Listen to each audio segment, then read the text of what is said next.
بسم الله الرحمن الرحیم. السلام علیکم ورحمت الله وبرکاتو. محترمو، زم ستاسو دعاګانو محتاج محمد داود عابد. قدرمنو، په تیر یو پروګرام کې ما تاسو سره د والدینو د حقوقو په اړه، دغه شان د والدینو سره د ښه سلوک په اړه خبرې اترې وکړې چې د رب العالمین فرمان دی چې تاسو زما د وحدانیت نه وروستو د خپل والدینو سره د ښه سلوک زیات اهتمام کوئ. محترمو، د والدینو یعنی د مور او پلار په بچو باندې ډیر لوی حق دی. سره د دې کاغه مور او پلار کافر ولی نوي، خو بیا هم هغې سره ښه سلوک دا دغه مور پلار په دغه بچي باندې حق دی. تیر ورځ پروګرام کې مې تاسو سره دغه خبره اتره وکړه چې یاره یو انسان دی او هغه بد قسمته د هغه والدین د دنیا نه د کفر په حالت کې تللی دي یا ژوندي دي، خو هغه مسلمانان نه دي. بیا هم دی به وله د بدلون دعا غواړي چې الله دی دا دین بدل کړي او دی مسلمان شي. دی به ورله د غمونو د آفتونو د تکلیفونو نه د بچ کېدو دعاګانې غواړي. بل که د هغه هر قسمه ضرورت راځي نو هغې سره ښه سلوک کول پکار دی. او بیا دغه شان څنګه چې مې تاسو ته عرض کړه چې د والدینو د حقوقو اهمیت د دې نه معلومیږي. که چېرته یو انسان مور او پلار مسلمانان نه دي بلکې کافر دي، بیا هم رب العالمین انسان ته دی سره په دنیاوي ژوند کې د ښه سلوک حکم کوي. البته د یوې خبرې نه انسان منع کړی شوی دی. که چېرته دا مور او پلار بچي ته د اسلام نه د وړېدو یا د شریعت خلاف د یو کار کولو حکم کوي، بیا به دا بچي په دغه خبره کې د خپلو والدینو تابعداري نه کوي. ځکه قرآن مجید کې رب العالمین فرمایي وان جاهداک علی ان تشرک بی ما لیس لک به علم فلا تطعهما وصاحبهما فی الدنیا معروفا. که چرته دی کوشش کوي په تا باندې چې ما سره داسې یو څیز شریک که چې تا ته د هغې هېڅ علم نه نو د دې خبره مه منه او د دې سره په دنیا کې په ښه طریقه باندې تعلق ساته، دې سره ښه سلوک کوه. یعنی د دې په تا باندې ډېر لوی حقوق دی. البته که دی په تا دا زور ولګوي چې د څه دلیل نه بغیر ما سره څوک شریک که الله فرمایي، نو د دې دا خبره مه منه. البته د دنیاوي ژوند پتی د دې پتا باندې حق دی چې ته د دې سره احسان وکړي، د دې سره ښېګړه وکړي. خو د رب العالمین په احکاماتو کې به بالکل د دې خبره نه منې. ځکه حدیث مبارک کې راځي رسول الله صلی الله علیه وسلم فرمایي لا طاعة لمخلوق فی معصیة الخالق. د رب العالمین په نافرمانی کې به د هیچا مخلوق فرمان برداری نه کې. جایز نه ده چې ته د یو مخلوق فرمان برداری وکې او رب العالمین په هغې باندې د ځان نه ناراضه کې. نه، ته به د رب العالمین په احکاماتو کې د یو چا هم خبره نه منې، بلکې که یو ځای کې تا ته د کافر مور او پلار خبره راشي او مقابله کې د رب العالمین یو حکم راشي، نو د رب العالمین حکم به پوره کې، د دغه کافر مور پلار خبره به نه منې. محترمو، مور د انسان هغه هستی ده چې دی د خپل بچی سره ډیر زیات محنت کړی دی. د مور په خپل بچی باندې ډیر زیات حق دی. اگر که دغه مور متعلق تاسو ته مووي چې دا مسلمانه هم نه ده او د دې خبرې ثبوت د حدیث مبارک نه کیږي. امام بخاری صاحب، امام مسلم صاحب رحمت الله علیه نقل کړی دی. حضرت اسما بنت ابي بکر رضی الله تعالی عنها فرمای چې یو ځل د نبی کریم صلی الله علیه وسلم په زمانه کې زما مور ما کره کور ته راله او زما دا مور چې وه نو دا مشرکه وه.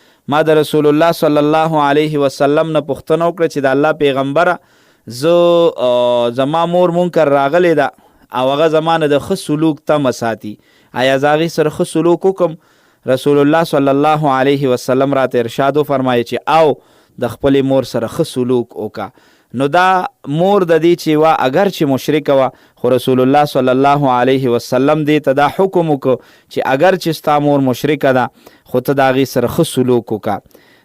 د والدینو سره یو انسان ښېګړه کوي، د والدینو سره ښه سلوک کوي، نو دا اگر چې دغه والدین هم په انسان باندې حق دی. د شرافت تقاضا هم دا ده، د شریعت تقاضا هم دا ده او پکار ده چې انسان د خپل والدینو ډیر زیات خدمت وکړي.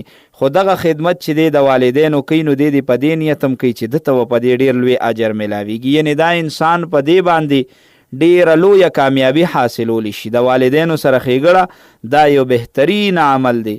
عبدالله ابن مسعود رضی الله تعالی عنه فرمای وی ما د رسول الله صلی الله علیه وسلم نه پوښتنه وکړه چې یا رسول الله ای الاعمال احب الی الله، الله پاک ته په اعمالو کې د ټولو نه خوښ عمل کم یو دی؟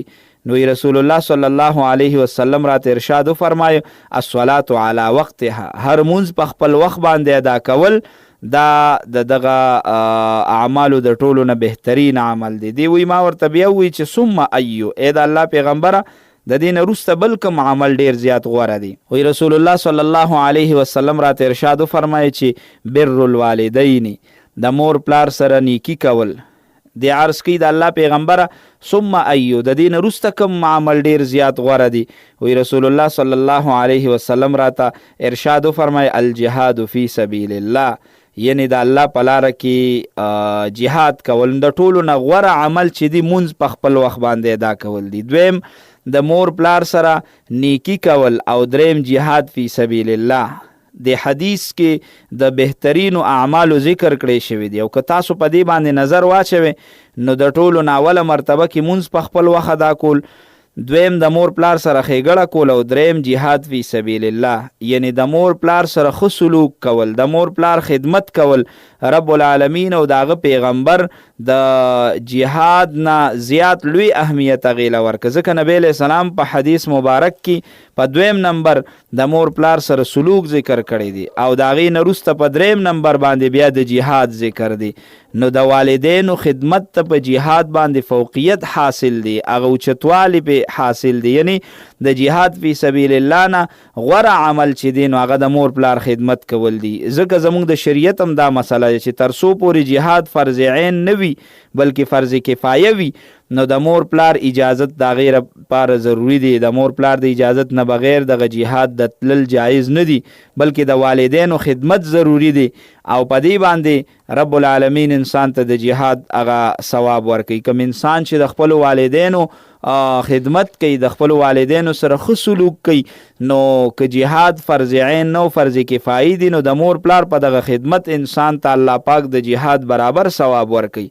د والدینو په خدمت د جهاد برابر ثواب ملاویږي. او د دې خبرې تایید د بخاری شریف او د مسلم شریف په حدیثو کې ظاهریږي. عبدالله ابن عمر رضی الله تعالی عنه فرمایي جاء رجل الى النبي صلی الله علیه وسلم یستأذنه فی الجهاد، یو صحابي راغی د نبی علیہ السلام نه د جهاد دپاره اجازت اغوښته.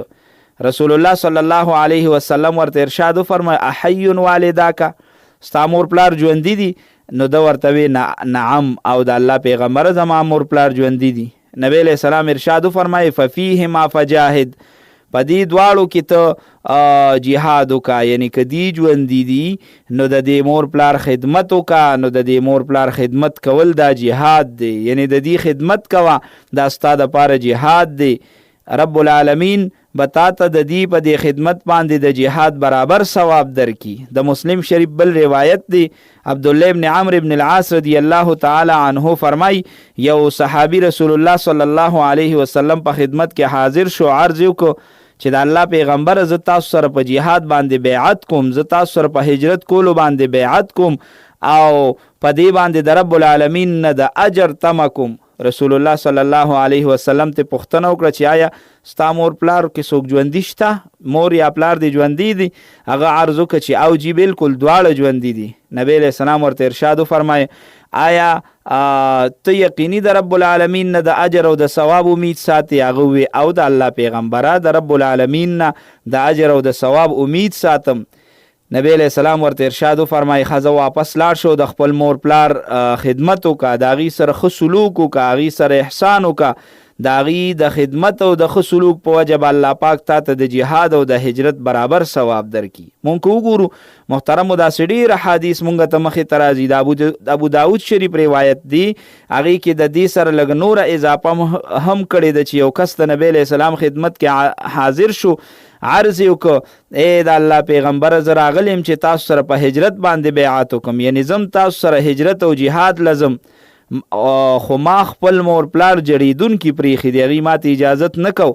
نبی علیہ السلام ورته ارشاد فرمایي چې واپس لاړ شه او هغې وخندوه، یعنی هغې راضي که، او په داسې حالت کې هغې سره ایثار شه چې څنګه هغې تا په جړه پرېښوستي چې دغه شان په خندا شي هغې، یعنی دې دواړه خوشحاله که او د دې د اجازت نه بغیر ته جهاد له مه ځه. د مور پلار دومره لوی حق دی. رب العالمین شریعت ډیر زیات احکامات د مور پلار د حقوقو په اړه باندې نازل کړي دي او ډیر افسوس سره دغه خبره کومه چې زموږ معاشره کې د دې سیز ډیر زیات کمی دی چې موږ د خپل والدینو هغه حقوقو ته په هماغه نظر باندې ګورو څنګه چې د یو عام انسان په بل انسان باندې حق، حالن کې د مور پلار حقوق د دې نورو حقوقو په نسبت باندې ډیر زیات اهم او ضروری دي. د رسول الله صلی الله علیه وسلم په خدمت کې صحابه حاضر شوي دي او هغوی د جهاد نیت کړی دی، خو نبی علیه السلام هغوی واپس لیږلي دي چې تاسو لاړ شئ او د خپل والدینو قدر وکړئ، د خپل مور قدر وکړه او د خپل پلار قدر وکړه. هغوی تا په خفګان باندې پرېښوستي دي، هغوی په خندا باندې کا او ته د هغوی سره ښه سلوک وکړه، په دې کې به تا ته الله پاک د یو جهاد برابر ثواب درکړي. محترمو، د مور پلار قدر کول، د مور پلار احترام کول، د مور پلار د حق خیال ساتل دا د نفلی عبادت نه هم زیات ضروری دي. نفلی عبادت چې څومره د انسان د پاره ضروری دی، انسان ته په نفلی عبادت باندې څومره ثواب ملاویږي، دغه نه زیات ثواب انسان ته د خپل والدینو د حقوقو په خیال ساتلو باندې ملاویږي. چې کوم بنده د خپل والدینو د حقوقو خیال ساتي، اگر که دغه نه نفلی عبادت پاتې شي، رب العالمین به په دې باندې د ډیر نفلی عبادت ثواب ور نصیب کی. د والدینو د حقوقو اهمیت هم د دې نه معلومیږي چې د نفلی عبادت په نسبت د والدینو حق هغه ډیر زیات دی. که یو سړی په نفلی عبادت ولاړ دی، والدین ورته آواز کوي د خپل حق د پوره کولو، هغه تمه کوي، نو اکثر علما فرمایي چې یاره دې سړي باندې واجب دی چې د والدینو هغه خبره اوري، هغې له جواب ورکړي. اگر که د دا مونځ مات شي، د مونځ مات کړي، خو د خپل والدینو هغه حق او د هغې هغه ضرورت پوره کړي. په دغه اړه احادیث مبارکو په لور که موږ نظر واچو، نو په هغې کې موږ ته داسې احادیث ملو شي چې په هغې کې موږ ته دا یو دلیل ګرځېدی شي چې د نفلي عبادت نه زیات ثواب او زیات ضروري هغه د خپل والدینو حق دی. زه تاسو ته په دغه کې د مثال په توګه یو واقعه مخکې تقدم په دغه غرض چې د هغې نه مونږ هم عبرت واخلو. څومره قدرمن اورېدونکي د هغې نه عبرت واخلي چې د مور پلار خبره اورېدل، مور پلار خبرې جواب ورکول، یعنی د هغې حق پوره کول هغه څومره زیات ضروري دی. او دغه حدیث مبارک، دغه واقعه په احادیثو کې راغلی، دغه حدیث امام بخاري صاحب رحمت الله علیه، امام مسلم صاحب رحمت الله علیه دواړو ذکر کړی. دغه یو واقعه د جوریج واقعه ده، کومه چې د ډیرو عبرتونو نه ډکه ده. رسول الله صلی الله علیه وسلم بیان کړی ده. نبی علیہ السلام یو ورځ صحابو ته ارشاد فرمای، ای زما صحابو، په زانګو کې د ماشوموالي په حالت کې صرف 3 کسانو خبرې کړي. یو حضرت عیسی علیه السلام او دویم صاحب د جوریج. نو دا د جوریج یو اهم واقعه ده، د دې تفصیل زه تاسو ته بیانوم. واقعه څه داسې ده چې جوریج یو عبادت گزار انسانو، دا یو داسې سړی چې د ډیر زیات عبادت به کو، د عبادت د پاره عبادت خانه جوړه کړې وه چې په هغې کې به د هر وخت عبادت کو، په عبادت کې مصروف و. یو ورځ په دغه عبادت خانه کې په مانځه کې مصروفه د مور یې راله او آواز یې ورته وکړې، جوریجه زه ستا مور یم او تا سره خبرې کول غواړم، ما سره خبرې وکړه. جوریج ځان سره په زړه کې وي چې یاره به یو طرف ته راته مور آواز کوي، بل طرف ته په مانځه ولاړ یم، ستا په در کې ولاړ یم، الله زه عبادت کوم، تا ته سر په سجده یم، څه چل وکړم؟ مور لا که جواب ورکوم مونځ مې ماتیږي، که تا ته ودرېږم مور مې خفه کېږي. خو په زړه کې دا فیصله وکړه چې یاره مونځ نه ماتوم او د مانځه نه وروسته به د مور خواله ورشم چې د هغې څه ضرورت دی، څه د پاره اواز کړی دی، نو هغه به پوره کړم. مونځ یې جاري وساته او مور یې د نه لاړه. خو چې کله یې مونځ ختم کړ نو دی د مور خواله ور نه راغی. سبا بیا ټوله ورځ دی اوس په مانځه ولاړ دی، مور یې راله ورته اواز کو، دی بیا په مانځه ولاړ دی. مور ورته اواز کوي چې ای جوریج زه ستا مور یم، جواب راکه، څه ضروري کار خبره درته کوم. جوریج بیا د ځان سره وایي چې ربه په لوی امتحان کې شوم، څه وکړم؟ یو طرف ته مې مور ده، بل طرف ته په مانځه ولاړ یم، الله ستا عبادت کوم، خو زه مونځ نه وروسته به خپلې مور خواله ورشم. د بیا مونځ جاري وساته، مور له جواب ورنکړه، مور یې لاړه. د مانځه نه وروسته بیا د نه هیر شو، دی د مور خواله ورنه رغی. درېیم ورځ باندې بیا مور راله او په ده باندې اواز وکړه چې ای بچیې جوریج زه ستا مور یم، تا سره څه ضروري خبرې کول غواړم. درېیم ورځ درته ماله جواب نه راکې. جوریج بیا وی چې یاره زه به د مانځه نه چې فارغه شم بیا به مور خواله ورشم او وړه کې دا فیصله وکړه زه دا مونځ به پوره کم ځکه یو طرف ته رب العالمین دی د هغه نه څنګه خپل سر ته وکم بل طرف ته مې مور ده خو زه مونځ طرف ته توجه کو خپل مونځ یې جاري وساته. مور یې چې دغه 3 ځلې راله او ده وله جواب ورنکه او د مانځه نه وروسته هم بیا دی د مور خواله ورنه رغی نو مور یې ډېره زیاته غوسه شو ډېره خفه شوه چې یاره ته خو زما بچي دا منم چې د رب العالمین د عبادت هم ډېر زیات حق دی خو زما هم په تا باندې څه حق شته دا د 3 ورځ د زه تا ته اوازونه کوم ته ماله جواب نه راکې نو مور چې خفه شوه نو رب العالمین ته لاس اوچت کو عرض یې وکړه ای اله العالمین دا جریج زما زوی دی ما د سره خبرې کول غوښتل خو د ماله 3 ورځې جواب رانک ای الله زه تا نه دا سوال کوم چې تر هغې پورې ما مه وفات کوه تر څو پورې چې ده ته د زناکارو ښځو مخونه ونښې یعنی داسې حالت کې راته دی وښیه چې په ده باندې د زنا تهمت ولګي او دی بدنام شي. بني اسرائیلو به د جریج ډېر زیات قدر کو او د ده عبادت تذکرې به لرې لرې پورې کېدی لکه دا جریج ډېر عبادت ګزار دی شپه ورځ یو کمرې جوړه کړې ده او په هغې کې عبادتونه کوي ډېر لوی عبادت ګزار دی. د بني اسرائیلو یو ښځه وه زناکاره او هغې چې به دا خبرې اورېدې نو دې سړو ته یې وویل چې یاره تاسو د جریج د عبادت هغه چرچه جوړه کړې ده څنګه هم خوښه دی چې زه د لدې په ګناه کې اخته کم د باندې به زه امتحان وکړم تاسو به وګورئ چې دا دې څومره عبادت ګزار دی. دغه ځای خلکو ورته چې زه وکړه که ته ډېره مزمایشو کې هغه د الله ډېر نږدې بنده دی هغه عبادت ګزار دی او هغه به ته به په دغه خپل ازمایش کې پاس نشي. دې ښځې ځان ډېر ښه جوړ کړ د جریج خوا ته لاړه هغې ته ځان وړاندې کړ خو هغه ورله هېڅ توجه ورنه کړه هغه بیا هم په خپل عبادت کې مصروف و. کله چې دا ښځه پوه شوه چې یاره زه خو په دې چال کې نه کامیابېږم دا سړی خو ډېر زیات عبادت ګزار دی دا ښځه نامراده را روانه شوه هلته په لاره کې یو ګډبو نو دې د هغه سره زنا وکړه او بیا چې کله د دې په خېټه باندې ماشوم جوړ شو چا ته تپوس کوي دا ماشوم د کم طرفه نو هغه وی دا خو ما سره جریج په خپل عبادت خانه کې زنا کړې ده او دا ماشوم خو د هغه دی. خلکو وی چې ښه دا خو مونږ ډېر نیک انسان ګڼو دا خو مونږ ډېر عبادت ګزار ګڼو. دا خبره چې واورېده نو خلک رالل د هغه چې کومه عبادت خانه وه کوټنۍ یې ځان له جوړه کړې وه نو دوی هغه ونړوله او راوي غورځوله. کله چې د ده خوا ته وررسېدل کوم ځای کې چې د عبادت کو نو جریج ته یې اواز وکړه چې هلکه ښکته راکوشه دغلته عبادت کې او ته دومره د خدای لوی ګناهګار انسان هغه په مانځه ولاړو د نور کله په شان دی خلکو له هېڅ جواب ورنه که دی ورلل او هغه کومه کوټنۍ کې چې به ده مونځ کو هغې هم ورله روانه کړه او په وهلو یې پې شروع وکړه. دی هم ښه ووخه ده ته تپوس وکړه چې څه چل شوی دی تاسو زما عبادت خانه هم ورانه کړه ما هم وهې څه مسله شوې هغې ورته ووایي چې ښه ته لانې خبر تا د یوې ښځې سره زنا کړې ده د هغې ماشوم پیدا شوي دی او ته لا اوس هم وایې چې څه چل شوی دی. نو د جریج ورته ووایي چې یاره دا ماشوم کوم ځای کې دی ما ته لږ دغه ماشوم راولې هغې لاړل هغه ماشوم یې وله راوسته چې راوسته نو د دې خلکو ته وی چې ما لږ وخت له پرېږدی زه لږ مونځ کوم او بیا تاسو له د دې خبرې جواب در کوم. لاړه په مانځه باندې ودرېده او مونځ یې وکړه د مانځه نه وروسته د ماشوم خواله راغی او دله په خېټه باندې داسې لاس کېښو او ورته یې ووایي چې ای ماشومه ته د چا بچي ستا پلار څوک دی هغه ماشوم ګویا شو په ماشوموالي باندې خبرې وکړې وی چې پلانې ګډ بچی دی دغه ګډبه دا زما پلار دی. کله چې خلکو ته دا معلومه شوی چې جریج خو پاک انسان دی دا ګناه خو د بل چا نه شوې ده نو هغې ډېر سخت ویرېدل چې یاره دا دومره عبادت ګزار انسان دی د سره موږ دومره ظلم زیاتې وکړو او اوس معلومه شوه چې یاره د ده په حق کې دا ماشوم بچي هم ګویان شو اوس معلومه شوه چې دا سړی خو ګناهګار نه دی نو زر زر رالل او ده نه یې معافي وغوښته او زاریګانې ورته شروع کړې ګورې چې مونږه معاف که دا ستا چې کومه کوټنۍ ده او کوم کور دی دا کچو مونږ به دا تاله د سرو زرو جوړ کړو خو ته داسې وکړه چې ته مونږ ته خیرې ونه کړې. ده ورته ووایي چې یاره د سرو یې راله مه جوړوې خو چې څنګه د خټو ما جوړ کړی اومقه شان یې راله جوړ کړې.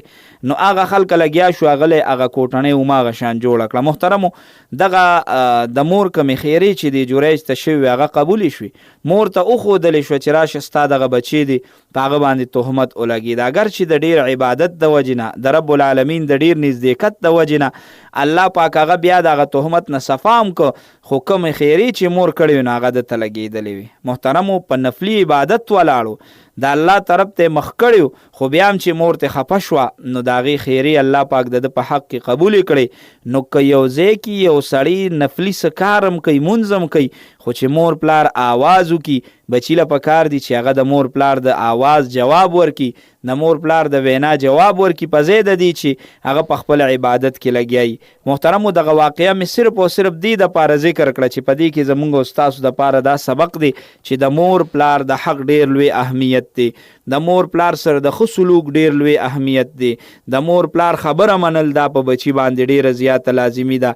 که یو انسان د خپلو والدینو خبره نه مني، د خپلو والدینو سره ښه سلوک نه کوي، دغه انسان به الله پاک په دنیا کې خلکو ته ذلیله کي، دغه انسان به الله پاک دنیا کې خلکو ته رسوا کی، په آخرت کې به هم دې د رسوایۍ سره مخ کیږي. په کار ده چې مونږ او تاسو محترمو د خپلو والدینو سره ښه سلوک وکړو، د خپلو والدینو د خپو خاورې ښکل کړو، د خپلو والدینو سره محبت وکړو. اگر که زمونږ والدین مونږ سره ټکه پوکه زیاتې هم کوي، ولې ځکه د مور پلار په زړه کې کله هم د بچي دپاره د خفګان خبرې نه وي، کله هم د بچي دپاره سخته نه وي. مور پلار که یو خبر هم د بچي دپاره کوي، هغه د هغه د فایدې دپاره کوي. مور پلار که د بچي سره لږه سخته ممکن هغه د بچي د فایدې دپاره کوي، او که هغه ستا په فایده کې ویم نه نو ستا مور پلار دی تا سره ډېرې ښېګړې کړي دي. دغه مور پلار چې د بچي دپاره څومره سختې تېرې کړي، آینده پروګرام کې به انشاءالله تاسو ته هغه بیان کوم. خو غرض او مقصد مې دا دی چې مونږ او تاسو د دغه ټولو خبرو خیال وساتو، بیا په تیره د رب العالمین د فرمان چې تاسو د خپل مور پلار سره ښه سلوک وکړئ، هغې سره په عاجزۍ او په انکسارۍ باندې مخې ته راځئ. باید چې په دغه ټولو خبرو باندې مونږ او تاسو د عمل کولو کوشش وکړو. رب العالمین دی مونږ او تاسو ته په دغه ټولو خبرو باندې د عمل کولو توفیق راکړي. قدرمنو د پروګرام وخت هم را سره پای ته رسي. انشاءالله العزیز په دغه موضوع باندې پروګرامونو کې هم تاسو سره خبرې کوم. تر بل پروګرامه ستاسو نه غواړم اجازت، په لوی الله مو سپارم. د الله په امان.